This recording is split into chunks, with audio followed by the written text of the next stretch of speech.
भक्तों, आज बुधवार का दिन भगवान गणेश जी को समर्पित है।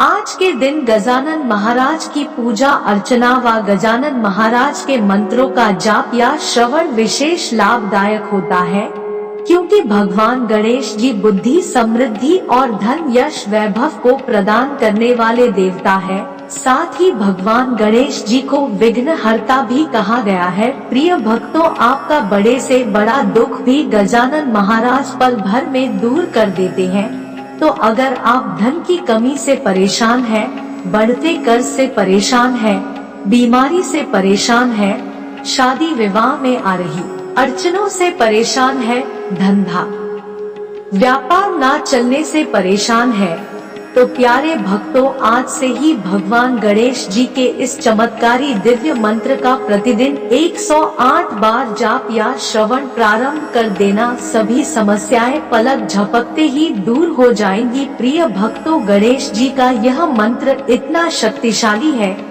कि अगर आप इसे सच्चे मन से पूरे विश्वास के साथ पूरा 108 बार सुन भी लेंगे तो आपको वही लाभ प्राप्त होगा जो जाप करने से प्राप्त होता है।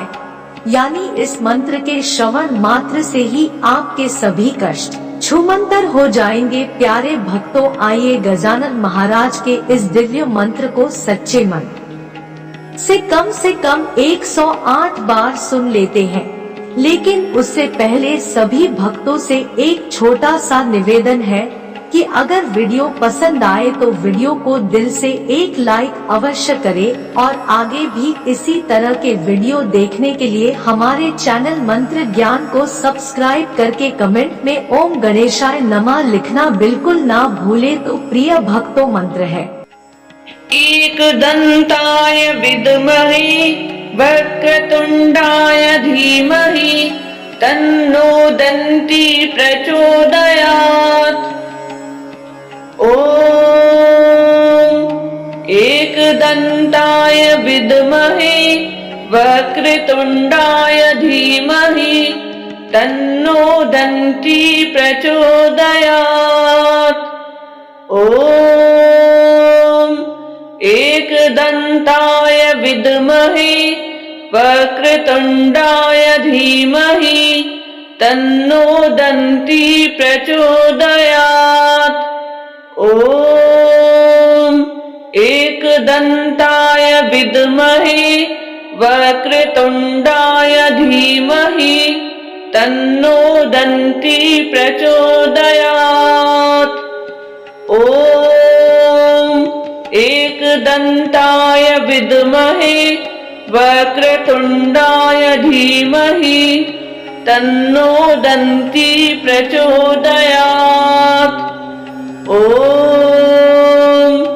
एकदन्ताय विद्महे वक्रतुण्डाय धीमहि तन्नो दन्ती प्रचोदयात्। ॐ एकदन्ताय विद्महे वक्रतुण्डाय धीमहि तन्नो दन्ती प्रचोदयात्। ॐ एकदन्ताय विद्महे वक्रतुण्डाय धीमहि तन्नो दन्ती प्रचोदयात्। ॐ एकदन्ताय विद्महे वक्रतुण्डाय धीमहि तन्नो दन्ती प्रचोदयात्। ॐ एकदन्ताय विद्महे वक्रतुण्डाय धीमहि तन्नो दन्ती प्रचोदयात्। ॐ एकदन्ताय विद्महे वक्रतुण्डाय धीमहि तन्नो दन्ती प्रचोदयात्। ॐ एकदन्ताय विद्महे वक्रतुण्डाय धीमहि तन्नो दन्ती प्रचोदयात्। ॐ एकदन्ताय विद्महे वक्रतुण्डाय धीमहि तन्नो दन्ती प्रचोदयात्। ॐ एकदन्ताय विद्महे वक्रतुण्डाय धीमहि तन्नो दन्ती प्रचोदयात्। ॐ एकदन्ताय विद्महे वक्रतुण्डाय धीमहि तन्नो दन्ती प्रचोदयात्। ॐ एकदन्ताय विद्महे वक्रतुण्डाय धीमहि तन्नो दन्ती प्रचोदयात्। ॐ एकदन्ताय विद्महे वक्रतुण्डाय धीमहि तन्नो दन्ती प्रचोदयात्। ॐ एकदन्ताय विद्महे वक्रतुण्डाय धीमहि तन्नो दन्ती प्रचोदयात्। ॐ एकदन्ताय विद्महे वक्रतुण्डाय धीमहि तन्नो दन्ती प्रचोदयात्। ॐ एकदन्ताय विद्महे वक्रतुण्डाय धीमहि तन्नो दन्ती प्रचोदयात्। ॐ एकदन्ताय विद्महे वक्रतुण्डाय धीमहि तन्नो दन्ती प्रचोदयात्। ॐ एकदन्ताय विद्महे वक्रतुण्डाय धीमहि तन्नो दन्ती प्रचोदयात्। ॐ एकदन्ताय विद्महे वक्रतुण्डाय धीमहि तन्नो दन्ती प्रचोदयात्। ॐ एकदन्ताय विद्महे वक्रतुण्डाय धीमहि तन्नो दन्ती प्रचोदयात्। ॐ एकदन्ताय विद्महे वक्रतुण्डाय धीमहि तन्नो दन्ती प्रचोदयात्। ॐ एकदन्ताय विद्महे वक्रतुण्डाय धीमहि तन्नो दन्ती प्रचोदयात्। ॐ एकदन्ताय विद्महे वक्रतुण्डाय धीमहि तन्नो दन्ती प्रचोदयात्। ॐ एकदन्ताय विद्महे वक्रतुण्डाय धीमहि तन्नो दन्ती प्रचोदयात्। ॐ एकदन्ताय विद्महे वक्रतुण्डाय धीमहि तन्नो दन्ती प्रचोदयात्। ॐ एकदन्ताय विद्महे वक्रतुण्डाय धीमहि तन्नो दन्ती प्रचोदयात्। ॐ एकदन्ताय विद्महे वक्रतुण्डाय धीमहि तन्नो दन्ती प्रचोदयात्। ॐ एकदन्ताय विद्महे वक्रतुण्डाय धीमहि तन्नो दन्ती प्रचोदयात्। ॐ एकदन्ताय विद्महे वक्रतुण्डाय धीमहि तन्नो दन्ती प्रचोदयात्। ॐ एकदन्ताय विद्महे वक्रतुण्डाय धीमहि तन्नो दन्ती प्रचोदयात्। ॐ एकदन्ताय विद्महे वक्रतुण्डाय धीमहि तन्नो दन्ती प्रचोदयात्। ॐ एकदन्ताय विद्महे वक्रतुण्डाय धीमहि तन्नो दन्ती प्रचोदयात्। ॐ एकदन्ताय विद्महे वक्रतुण्डाय धीमहि तन्नो दन्ती प्रचोदयात्। ॐ एकदन्ताय विद्महे वक्रतुण्डाय धीमहि तन्नो दन्ती प्रचोदयात्। ॐ एकदन्ताय विद्महे वक्रतुण्डाय धीमहि तन्नो दन्ती प्रचोदयात्। ॐ एकदन्ताय विद्महे वक्रतुण्डाय धीमहि तन्नो दन्ती प्रचोदयात्। ॐ एकदन्ताय विद्महे वक्रतुण्डाय धीमहि तन्नो दन्ती प्रचोदयात्। ॐ एकदन्ताय विद्महे वक्रतुण्डाय धीमहि तन्नो दन्ती प्रचोदयात्। ॐ एकदन्ताय विद्महे वक्रतुण्डाय धीमहि तन्नो दन्ती प्रचोदयात्। ॐ एकदन्ताय विद्महे वक्रतुण्डाय धीमहि तन्नो दन्ती प्रचोदयात्।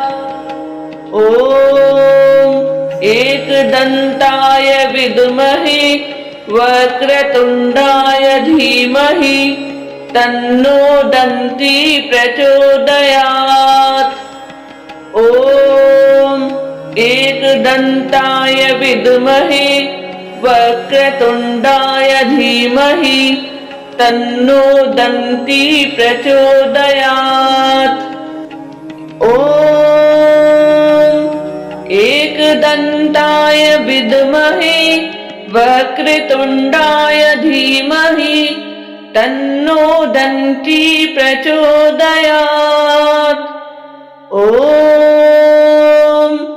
एकदन्ताय विद्महे वक्रतुण्डाय धीमहि तन्नो दन्ती प्रचोदयात्। ॐ एकदन्ताय विद्महे वक्रतुण्डाय धीमहि तन्नो दन्ती प्रचोदयात्। ॐ एकदन्ताय विद्महे वक्रतुण्डाय धीमहि तन्नो दन्ती प्रचोदयात्।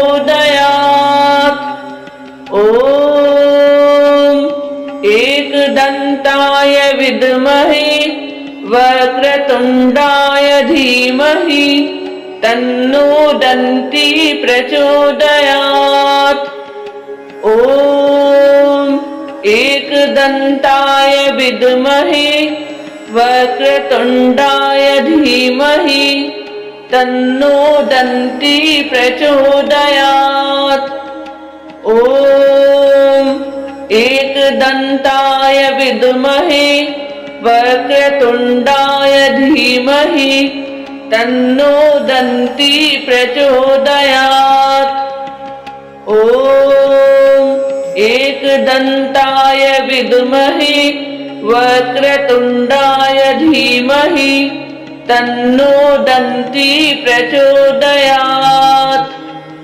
ॐ एकदन्ताय विद्महे वक्रतुण्डाय धीमहि तन्नो दन्ती प्रचोदयात्। ॐ एकदन्ताय विद्महे वक्रतुण्डाय धीमहि तन्नो दन्ती प्रचोदयात्। ॐ एकदन्ताय विद्महे वक्रतुण्डाय धीमहि तन्नो दन्ती प्रचोदयात्। ॐ एकदन्ताय विद्महे वक्रतुण्डाय धीमहि तन्नो दन्ती प्रचोदयात्। ॐ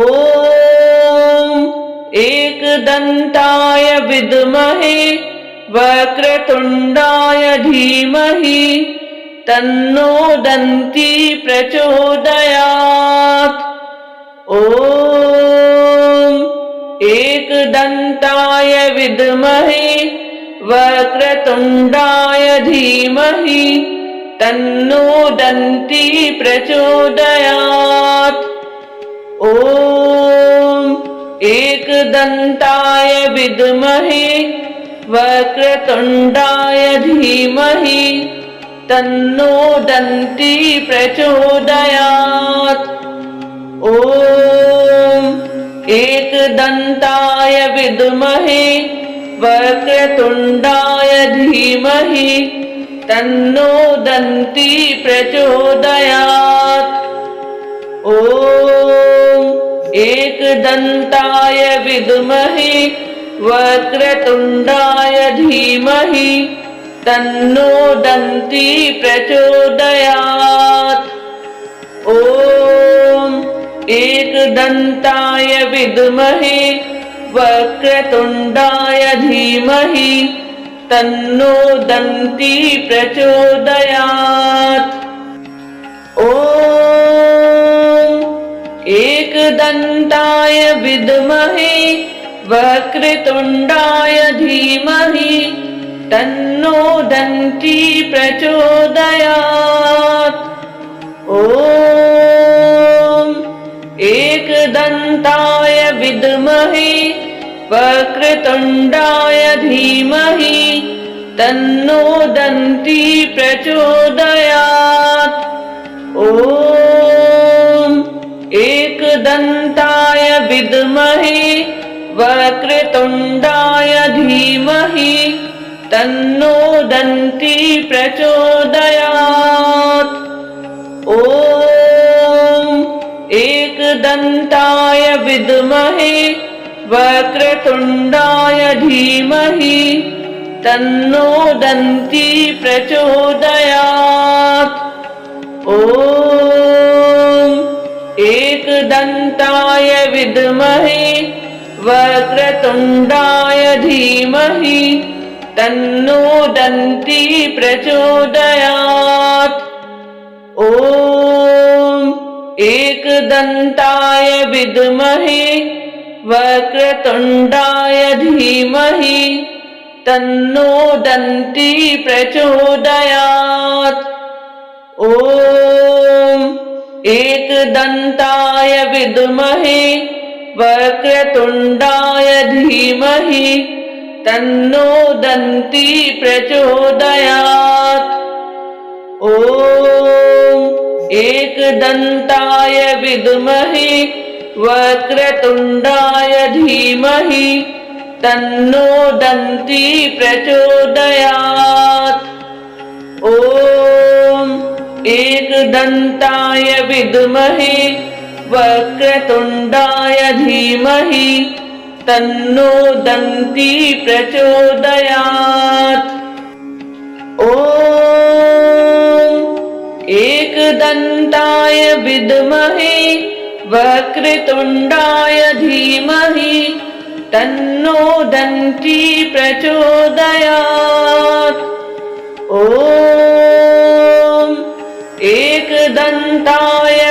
विद्महे वक्रतुण्डाय धीमहि तन्नो दन्ती प्रचोदयात्। ॐ एकदन्ताय विद्महे वक्रतुण्डाय धीमहि तन्नो दन्ती प्रचोदयात्। ॐ एकदन्ताय विद्महे वक्रतुण्डाय धीमहि तन्नो दन्ती प्रचोदयात्। ॐ एकदन्ताय विद्महे वक्रतुण्डाय धीमहि तन्नो दन्ती प्रचोदयात्। ॐ एकदन्ताय विद्महे वक्रतुण्डाय धीमहि तन्नो दन्ती प्रचोदयात्। ॐ एकदन्ताय विद्महे वक्रतुण्डाय धीमहि तन्नो दन्ती प्रचोदयात्। ॐ एकदन्ताय विद्महे वक्रतुण्डाय धीमहि तन्नो दन्ती प्रचोदयात्। ॐ एकदन्ताय विद्महे वक्रतुण्डाय धीमहि तन्नो दन्ती प्रचोदयात्। ॐ एकदन्ताय विद्महे वक्रतुण्डाय धीमहि तन्नो दन्ती प्रचोदयात्। ॐ एकदन्ताय विद्महे वक्रतुण्डाय धीमहि तन्नो दन्ती प्रचोदयात्। ॐ एकदन्ताय विद्महे वक्रतुण्डाय धीमहि तन्नो दन्ती प्रचोदयात्। ॐ एकदन्ताय विद्महे वक्रतुण्डाय धीमहि तन्नो दन्ती प्रचोदयात्। ॐ एकदन्ताय विद्महे वक्रतुण्डाय धीमहि तन्नो दन्ती प्रचोदयात्। ॐ एकदन्ताय विद्महे वक्रतुण्डाय धीमहि तन्नो दन्ती प्रचोदयात्। ॐ एकदन्ताय विद्महे वक्रतुण्डाय धीमहि तन्नो दन्ती प्रचोदयात्। ॐ एकदन्ताय विद्महे वक्रतुण्डाय धीमहि तन्नो दन्ती प्रचोदयात्। ॐ एकदन्ताय विद्महे वक्रतुण्डाय धीमहि तन्नो दन्ती प्रचोदयात्। ॐ एकदन्ताय विद्महे वक्रतुण्डाय धीमहि तन्नो दन्ती प्रचोदयात्। ॐ एकदन्ताय विद्महे वक्रतुण्डाय धीमहि तन्नो दन्ती प्रचोदयात्। ॐ एकदन्ताय विद्महे वक्रतुण्डाय धीमहि तन्नो दन्ती प्रचोदयात्। ॐ एकदन्ताय विद्महे वक्रतुण्डाय धीमहि तन्नो दन्ती प्रचोदयात्। ॐ एकदन्ताय विद्महे वक्रतुण्डाय धीमहि तन्नो दन्ती प्रचोदयात्। ॐ एकदन्ताय विद्महे वक्रतुण्डाय धीमहि तन्नो दन्ती प्रचोदयात्। ॐ एकदन्ताय विद्महे वक्रतुण्डाय धीमहि तन्नो दन्ती प्रचोदयात्। ॐ एकदन्ताय विद्महे वक्रतुण्डाय धीमहि तन्नो दन्ती प्रचोदयात्। ॐ एकदन्ताय विद्महे वक्रतुण्डाय धीमहि तन्नो दन्ती प्रचोदयात्। ॐ एकदन्ताय विद्महे वक्रतुण्डाय धीमहि तन्नो दन्ती प्रचोदयात्। ॐ एकदन्ताय विद्महे वक्रतुण्डाय धीमहि तन्नो दन्ती प्रचोदयात्। ॐ एकदन्ताय विद्महे वक्रतुण्डाय धीमहि तन्नो दन्ती प्रचोदयात्। ॐ एकदन्ताय विद्महे वक्रतुण्डाय धीमहि तन्नो दन्ती प्रचोदयात्। ॐ एकदन्ताय विद्महे वक्रतुण्डाय धीमहि तन्नो दन्ती प्रचोदयात्। ॐ एकदन्ताय विद्महे वक्रतुण्डाय धीमहि तन्नो दन्ती प्रचोदयात्। ॐ एकदन्ताय विद्महे वक्रतुण्डाय धीमहि तन्नो दन्ती प्रचोदयात्।